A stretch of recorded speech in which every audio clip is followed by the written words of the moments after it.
मित्रांनो, शरीरामध्ये तीनच दोष आहेत: वात, पित्त आणि कफ. आता बऱ्याच जणांना यातला हा जो पित्त दोष आहे ना, हा फार त्रास देत असतो. आजारांच्या निर्मितीसाठी हे तिन्ही दोष कारणीभूत असतात, परंतु बऱ्याचदा ऍसिडिटी, हायपर ऍसिडिटी, हा जो पित्ताचा त्रास आपण म्हणतो, हा त्रास असणाऱ्यांनाच विचारावं की हा त्रास किती महाभयानक असू शकतो. ते म्हणतात ना की जावे त्याच्या वंशात तेव्हा कळे. तर आता ह्या पित्ताच्या त्रासामध्ये काय काय लक्षणं असतात किंवा ते कसा पित्ताचा त्रास होतो हे सांगण्याचा आजचा उद्देश नाही. याच्यापूर्वी आपण त्याची लक्षणं बघितलेली आहेत. आज आपण हा पित्ताचा त्रास कमी करण्यासाठी काय उपाय केले जाऊ शकतात हे पाहणार आहोत. आता उपाय म्हटलं की तुम्ही म्हणाल की मग एखादी गोळी वगैरे पित्ताची असते, मग ती घेतली आणि काय बिघडतं? तर आता ती घेतल्याने बिघडतं असं की ह्या ज्या पित्ताच्या गोळ्या असतात, ह्या पित्ताच्या गोळ्या तात्पुरतं तुमचं पित्त फक्त बरं करतात असे म्हणणार नाही, तर दाबतात फक्त पित्त. आता इथे हे पित्त जर शरीराच्या बाहेर निघून नाही गेलं किंवा पित्ताचे जे गुण, ज्या गुणांनी पित्त वाढलेले त्या गुणांचं शमन नाही झालं, तर निश्चितपणे हे पित्त शरीरामध्ये साचून राहतं आणि मग कधीतरी ते एकदम बाहेर पडतं, आपल्याला जास्त त्रास होतो. आणि जनरली असं दिसतंय की समजा पित्ताची गोळी तुम्ही चालू केली पित्तासाठी, तर काही दिवस तुम्हाला बरं वाटतं, पण काही दिवसांनंतर मात्र असं लक्षात येतं की ह्या पित्ताच्या गोळीला सुद्धा आता आपलं पित्त जात देत नाही आणि आपल्याला वेगवेगळ्या प्रकारे ह्या पित्ताचा त्रास होतोयच आहे. मग त्याच्यासाठी काय करायचं? तर याच्यासाठी पित्ताचा कायमस्वरूपी बंदोबस्त करणं गरजेचं आहे. आणि तो कसा करायचा? तर तो आयुर्वेदाच्या माध्यमातून आपण करू शकतो. आता त्यासाठी काय करायचं? त्यासाठी काही औषधं आहेत का? पंचकर्म आहे का? तर बघा, पंचकर्मातलं विरेचन आहे, बस्ती आहेत, हे पित्तावरती काम करतात.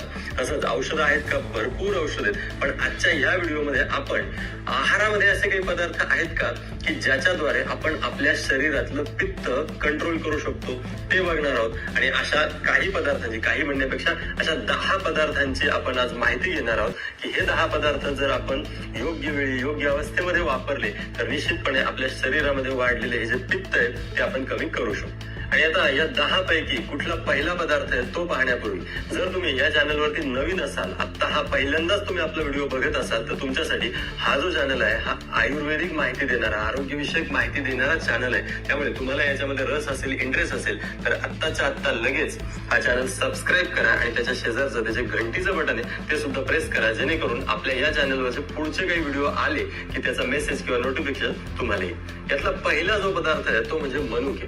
आता हे जे मनुके आहेत हे पित्तावरती कसं काम करतात म्हटलं तर त्यांचा रस आम्ल आहे, परंतु आम्ल रस असून सुद्धा, म्हणजे चवीला थोडेसे आंबट असून सुद्धा हे मनुके उत्कृष्ट प्रकारे पित्त शामक आहेत. बघा, ज्यांचं पोट साफ होत नसेल आणि त्याच्यामुळे शरीरामध्ये पित्त साचून राहत असेल तर इथे तर हे मनुके अतिशय चांगलं काम करतात. त्यामुळे कॉन्स्टिपेशन आणि पित्त या दोन्हींसाठी एकच औषध जर शोधत असाल तर ते औषध म्हणजे मनुके. आता हे मनुके खायचे कसे?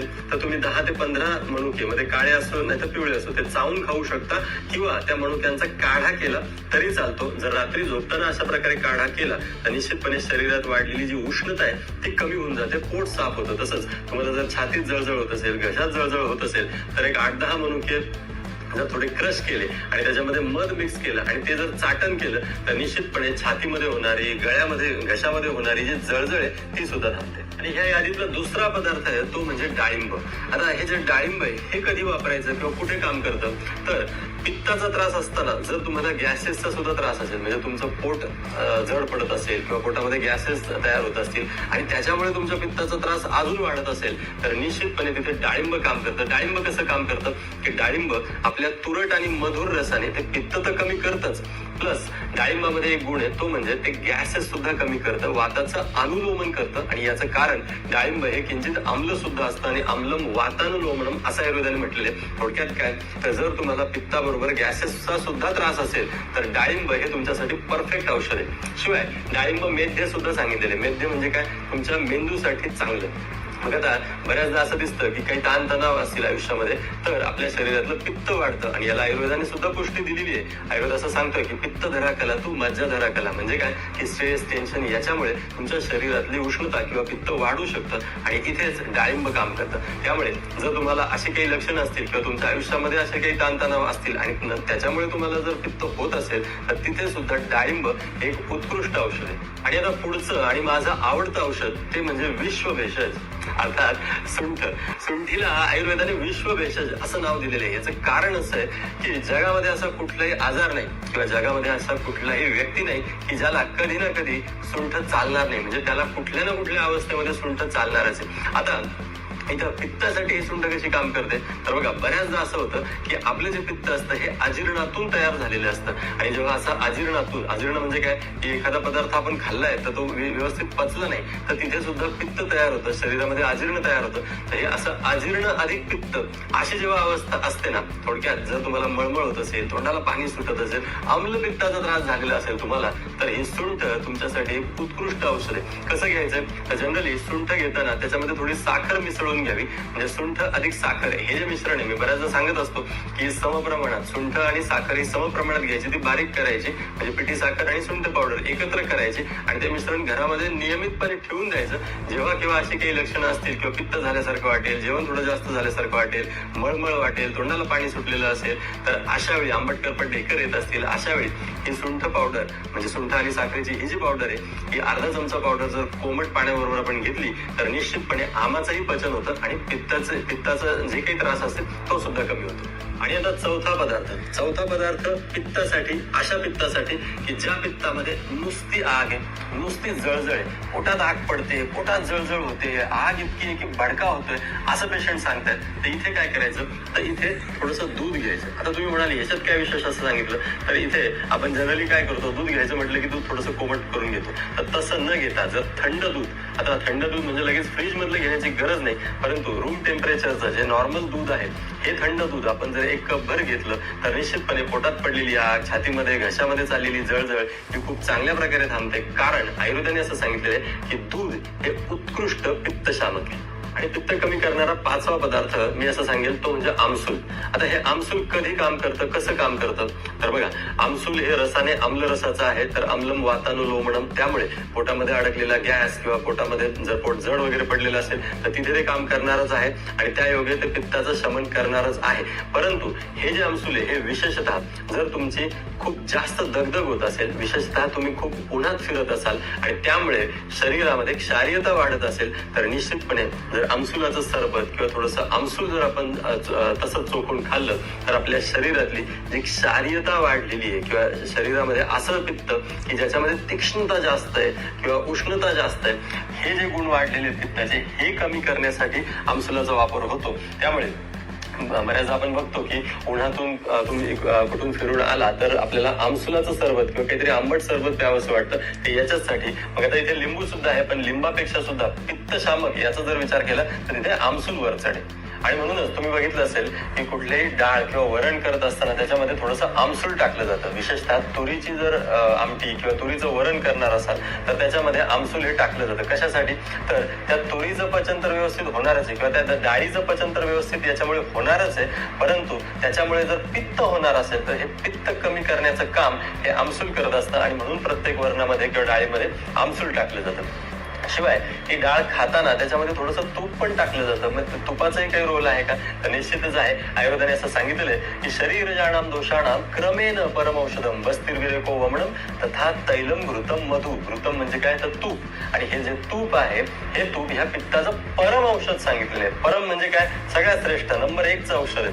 आता हे तूप पित्तावरती कसं काम करतं याविषयी या आधीच्या काही व्हिडिओज मध्ये आपण माहिती घेतलेली आहे, त्यामुळे मी इथे डिटेलमध्ये जाणार नाही. आपण माहिती घेतलेली आहे त्यामुळे मी इथे डिटेलमध्ये जाणार नाही, परंतु हे मात्र निश्चित आणि आवर्जून असं सांगेल की जर नियमितपणे तुम्ही तुमच्या आहारामध्ये तुपाचा समावेश केला तर निश्चितपणे तुमचं जे पित्त आहे ते कमी होणार आहे किंवा तुम्हाला जो पित्ताचा त्रास आहे तो कमी होणार आहे. आता हे कसं घ्यायचं तर रोज सकाळी 1 कप भर दूध आणि त्याच्यामध्ये 2 चमचे तूप रिकाम्या पोटी नाश्ता न करता जर घेतलं तर निश्चितपणे तुमचे जे पित्ताचे त्रास आहेत, पित्तजन्य जी काही लक्षणं आहेत ती कमी होताना दिसतात आणि असं अनेक पेशंट्स मध्ये आतापर्यंत बघितलेले.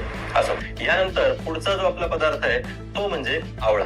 आता आवळ्याचे औषधी गुणधर्म किती आहेत हे वेगळं सांगायची गरज नाही, परंतु हाच आवळा पित्तावरती कसा काम करतो तर हा आवळा आपल्या मधुर गुणाने आणि शीतवीर्याने पित्त कमी करण्याचं काम करत असतो. विशेषतः जर तुमच्या शरीरामध्ये पित्ताची उष्णता वाढून तुमचे केस पांढरे झालेले असतील किंवा तुमच्या डोळ्यांच्या काही छोट्या मोठ्या तक्रारी असतील, डोळे चुरचुरत असतील, डोळे लाल होत असतील किंवा दिवसेंदिवस नंबर वाढतच चाललेला असेल तर अशा सगळ्या पित्ताच्या समस्यांवरती हा आवळा उत्तम काम करतो. वापरायचा कसा, तुम्ही आवळकंठी वापरू शकता, त्या आवळकंठीचा काढा तयार करू शकता किंवा आवळा सुपारी सुद्धा जिथे जास्त मीठ वापरलेलं नाही अशा पद्धतीने तुम्ही वापरू शकता किंवा सीझन मध्ये आवळ्याचा ताजा रस सुद्धा तुम्ही घेऊ शकता. हा आवळा उत्तम पित्त शामक आहे आणि म्हणूनच तो च्यवनप्राश मध्ये सुद्धा च्यवनप्राश मध्ये वापरण्याचं कारण खरं तर त्याचं तो रसायन आहे. रसायन म्हणजे काय, तर सप्तधातू पोषक आहे. आणि आता हे पित्त कमी करण्यासाठी जितका आवळा उपयोगी आहे तितकंच अजून एक औषधी द्रव्य उपयोगाचं आहे, ते म्हणजे ज्येष्ठ मध. आता ज्येष्ठ मधाच्या काड्या बहुतेक घरांमध्ये असतात की सर्दी खोकला झाल्यानंतर या ज्येष्ठ मध उगाळून दिला जातो,